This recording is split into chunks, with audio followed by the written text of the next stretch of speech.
Greetings to all. I am Dr. Tamil Chelvi, Assistant Professor, Department of History, Jayaraj Anapakyam College for Women. Welcome to Jactile of JAC. Today, let us climb into an imaginary time machine together. Close your eye for a moment.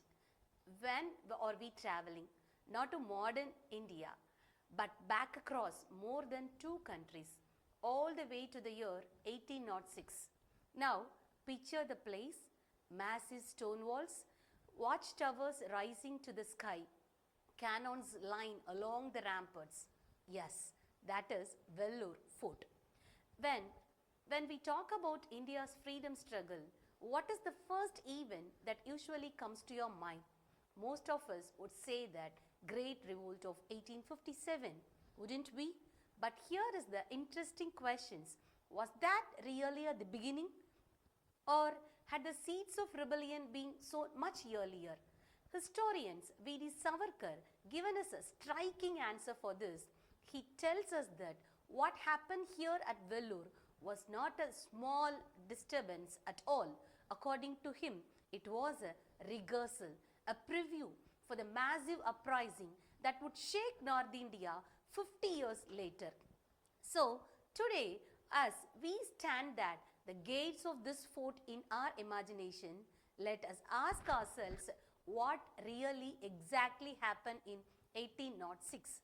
Why the Indian soldiers turned their guns against the company, and how did this early revolt send warning signals to the British rulers? Let us begin the story. Only 6 years had passed since the South Indian rebellions were crushed and Vellore had become heavily guarded military stronghold. Many warriors who once served the Paligas had now entered the company's army as Sipais. So inside the fort, Tippu Sultan's eldest son, Fateh Haidar, waited patiently for the perfect moment to stroke back at the British. So from the shadows, Mysore and Hyderabad appeared readily to support him. No rebellion over Arabs suddenly, isn't it? Long-standing resentment and immediate provocations always lie beneath. Let us now examine why the Vellore mutiny finally burst into the flames. Professor K. Rajayan explains that their aim was very clear and uproot British authority from Tamil regions, and to achieve this, they began holding secret meetings outside the fort, drawing plans, fixing signals, slowly building a network of trusted men. So this was not sudden rage, this was a long-stored determinations. So Tippu Sultan's family at Vellore. Okay, now turn your attention inside the fort. Tippu Sultan's family, 12 sons and 6 daughters, lived there as a prisoners, constantly watched by the British guards. Imagine being born into the royalty and suddenly finding yourselves confined to behind stone walls. The eldest son, Fateh Haidar, dreamed only of one thing: driving the British out and restoring his father's kingdom of Mysore.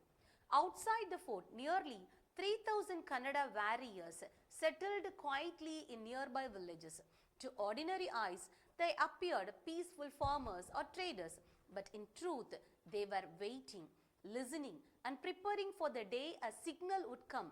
Let me ask you, why would soldiers really around the royal family? Why would soldiers really around a royal family? That is because symbols matter. A former prince could unite a scattered anger into a single cause.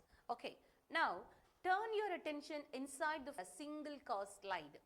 Students, one very important thing to understand about any rebellion is this: people rarely rise up if they think they are completely alone.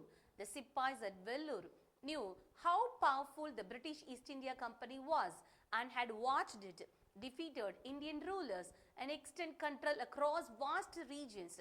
So before daring to challenge such a force, they needed to believe that their action would not be an isolated protest, but part of a much wider movement. So through secret messengers and trusted contacts, news spread inside the fort that soldiers and civilians in Hyderabad and Chicago regions were ready to rise when the signal came. So the messages were whispered in barracks at night, passed quietly during guard duty, or carried by the travelers who appeared harmless but were actually conveying dangerous informations. The Sipais were also told that the Nizam of Hyderabad, through publicly silent, secretly sympathized with the resistance to the British expansion. Now think about this carefully.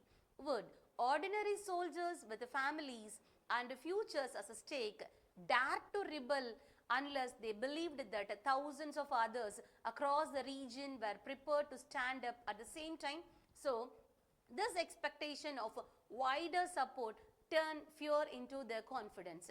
So, instead of seeing themselves as a small group inside one fort, the Sipais began to view themselves as a part of the regional uprising, and this belief strengthened their courage and made the plan appear possible rather than the reckless.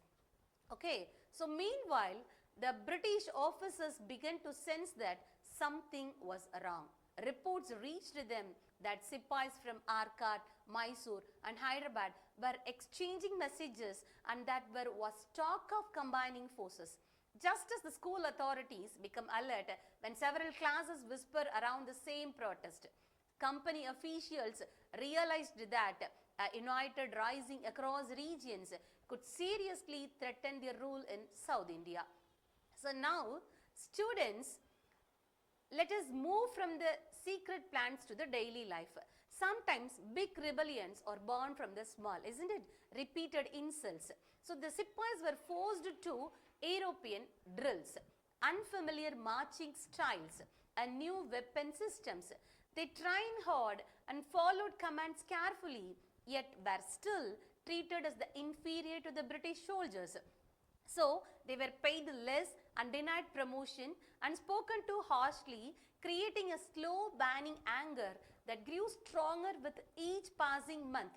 Let me ask you, how long a human dignity be crushed before people decide to resist? Okay. Here we reach the most sensitive issue of all, that is religion. So Sir John Cradock ordered changes that touched the very identity of Indian soldiers. Sacred forehead marks were banned, earrings removed, beards shaved, and the moustaches were forced into fixed shapes. So these were not the cosmetic rules. They affected the belief, tradition and self-respect. Then bells carrying a Christian cross appeared and rumors spread that the British planned to convert Hindu and Muslim soldiers by force. So fear mixed with anger, an atmosphere inside the fort grew dangerously tense. So let's come to the final spark. A new headgear called the Agnew turban was introduced, and whispers ran through the barracks that is, leather badges were made from cow and pig skin. Students, you already know why that rumor was explosive. Some Sipais refused to wear it and were punished. Others who obeyed were laughed by the civilians outside the fort. Humiliation piled upon the humiliation until patience finally snapped. So all 6 castles merged, turning Vellore fort into a volcano ready to erupt. So behind the scenes, while everyday duties continued as usual, the rebels widened their network. Contacts were made with dissatisfied groups in Arcot, Mysore and Hyderabad, and messages were passed quietly from hand to hand. What began as anger inside the one fort was now spreading across districts.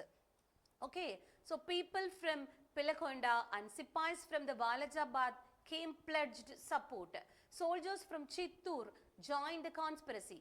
Hyderabad and Chikhal troops worked with the nearby civilians to rise together. The Nizam's silence was interpreted as a sympathy rather than opposition. So in Mysore too, resentment steamed beneath the surface, waiting for a spark. Notice something important here. This was become a regional movement, not merely a local disturbance. So after the months of discussions, the rebels fixed the plan at dawn on July 13, 1806. Vellore fort would be seized. Immediately after, Mysore and Hyderabad would rise, creating a wave that could wash away company authority in the south. But history rarely follows neat timetables, isn't it? Event forced them to act sooner. Okay, so students, remember that the rebels had originally planned to rise a few days later, but conditions inside the fort became so tense that waiting any longer seemed dangerous. British punishments grew harsher, and sepoys who resisted new rulers were humiliated in public, which deeply wounded their pride. Mockery from civilians outside the fort added to their anger, making everyday life unbearable. When cavalrymen slipped into Vellore on July 9, many rebels feared that the authorities were becoming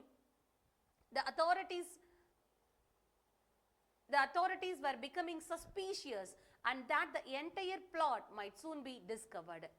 They therefore concluded that clearly could lead to arrest the executions, and so they made the bold decisions to strike immediately rather than risk losing everything.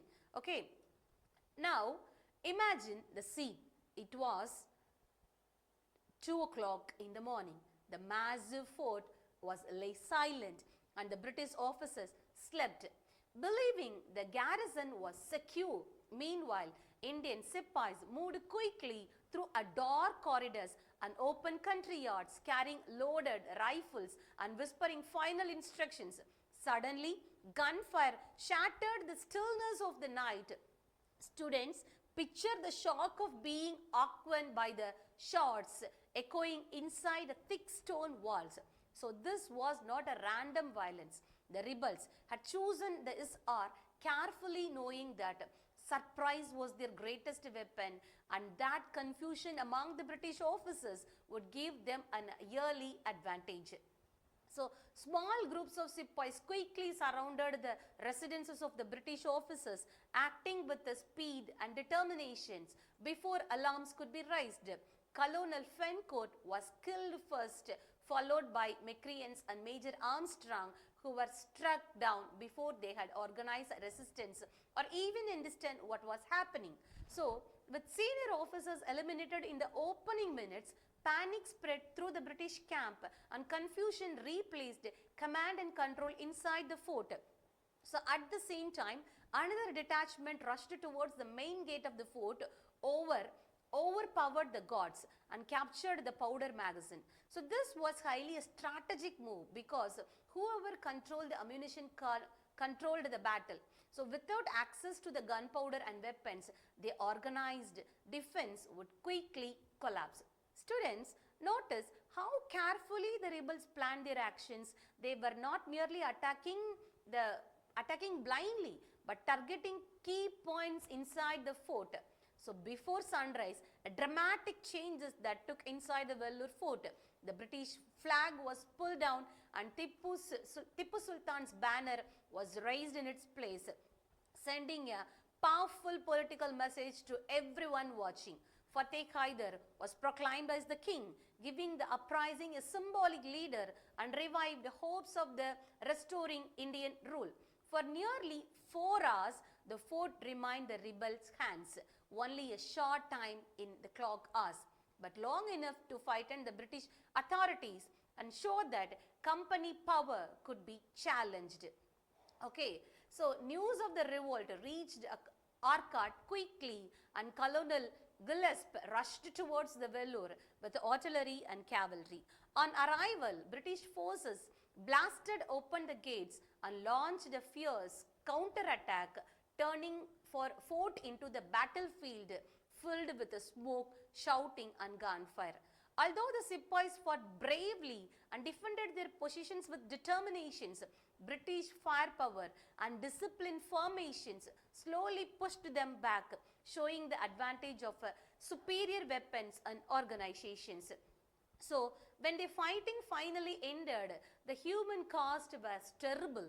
Around 350 Indian soldiers lay dead. Only 113 Europeans had also lost their lives. About 500 rebels were captured and later imprisoned. Students, remember that behind these numbers were real people, families, villages and futures that were suddenly destroyed by a few hours of violence. Now, let us pause and carefully analyze why such a bold and apparently well-planned uprising collapsed within a few hours. The Vellore Sipais had a courage, secrecy and initial succession on their side. Yet, rebellions required more than a bravery to survive. They must be guided by a strong leadership, clear coordination and timely support from allies. One serious weakness was the absence of an experienced military commander at the center of operations. Fateh Haidar was proclaimed as the king because of his royal connections to Tipu Sultan, which gave the revolt symbolic power, but he lacked the practical experience in directing troops during the fast-moving combat. Even more damaging was that fact that outbreak occurred earlier than intended.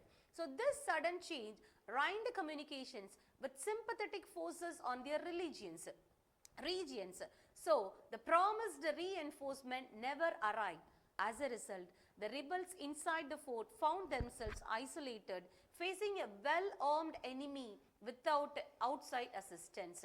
So another major reason of the failure lay in the clear imbalance of the military strength between the two sides. The British possessed disciplined cavalry units, heavy artillery and officers trained in battlefield coordination. Their forces could move quickly, reorganize under pressure and deliver powerful attacks at critical points inside the fort. In contrast, the Indian Sipais, though determined, suffered from the shortages of ammunition, modern weapons, money and logistic supplies. Many had only limited access to replacement cartridges or reinforcement once the fighting began. Courage and anger could inspire resistance, but they could not substitute for guns, cannon and a well-organized command system. So over time, this military gap decisively titled the battle in the company's favor. So beyond the walls of Vellore Fort, another weakness became clear: the absence of the large-scale civilian involvement. Although there was the discontent among the population, most town people and villagers did not rise in an open rebellion when the fighters began. So without crowds of civilians cutting supply lines, blocking roads or attacking companies' positions, the uprising remained largely confined to the fort itself. So these isolations made the rebels vulnerable. The British could surround the stronghold, control movement in and out and prevent news on air aid from reaching the Sipais. A revolt that remains limited to soldiers without a broader public mobilization struggled to survive for a long. So in this way, the lack of civilian populations proved to be a critical factor in the rapid collapse of the resistance. Okay, so even though a revolt was crushed, it sent shock waves through the British administration in India. Officials in Madras suddenly realized how close that they had come to losing control of a major military center. Fear spread that similar uprising might erupt elsewhere if Sipais' grievances were ignored. As an immediate response, several officers responsible for introducing unpopular military and religious policies were recalled to Britain. So orders that interfered with the traditional dress and religious customs were withdrawn and was crushed. It sent shock waves through the British administration in India. Officials in Madras suddenly realized how close they had come to losing control of a major military center. Fear spread that similar uprising might erupt elsewhere if Sipais' grievances were ignored. As an immediate response, several officers responsible for introducing unpopular military and religious policies were recalled to the Britain. So orders that interfered with the traditional dress and religious customs were withdrawn and Tipu Sultan's family was removed from Vellore and sent to Bengal to prevent them from becoming a powerful rallying symbols for future rebellions. So these actions revealed that company, despite its victory, understood the seriousness of the danger it had posed. So Governor William Belgrove Governor William Beltrou attempted to draw lessons from the crisis rather than merely celebrate military success. So he instructed company officials and army officers to avoid interfering in India's religious practices, realizing that disrespect for beliefs and customs had played an important role in provoking anger among the sepoys. So Barlow recognized that colonial authority depended not only on force but also on the careful administration and cultural sensitivity. So he feared that repeated acts of arrogance or ignorance could until different groups against the British rule. So this shift toward caution marked the early attempt by the company to stabilize its control through political awareness rather than the sheer repressions. So at the same time, the British did not rely solely on conciliations. Alongside policy reforms, they strengthened surveillance over the sepoys regiments, closely monitoring conversations, movements and loyalties within the army. Informers were used, inspections increased, and officers were instructed to watch the signs of the discontent. The political influence of Tipu Sultan's family was deliberately reduced, and administrative authority across the southern districts was tightened to prevent the emergence of the alternative center of loyalty. So these measures showed that company adopted a dual strategy, appeasing religious concerns while reinforcing military and political control to ensure that no similar uprising could threaten its dominance again. So, although the uprising was suppressed before noon, its historical significance for outlived those brief hours of rebellion. Later, historians described the Vellore Revolt as a rehearsal for the great uprising of 1857 because it revealed many of the same tensions, military grievances, cultural interferences, fear of religious insults, and resentment of foreign rulers. For South India, it served as an early warning that imperial authority, however strong it appeared, rested on fragile foundations. Students should remember this important lesson. Even short-lived revolts can force powerful empires to change their policies and rethink their methods of governance. The stones of Vellore Fort still seem to an echo with those drawn-time gunshots, reminding us that history is shaped not only by the long wars but also by the sudden moments of resistance that leaving lasting shadows. So with that, we come to the end of today's lesson on the Vellore Revolt of 1806. Thank you for watching. Thank you.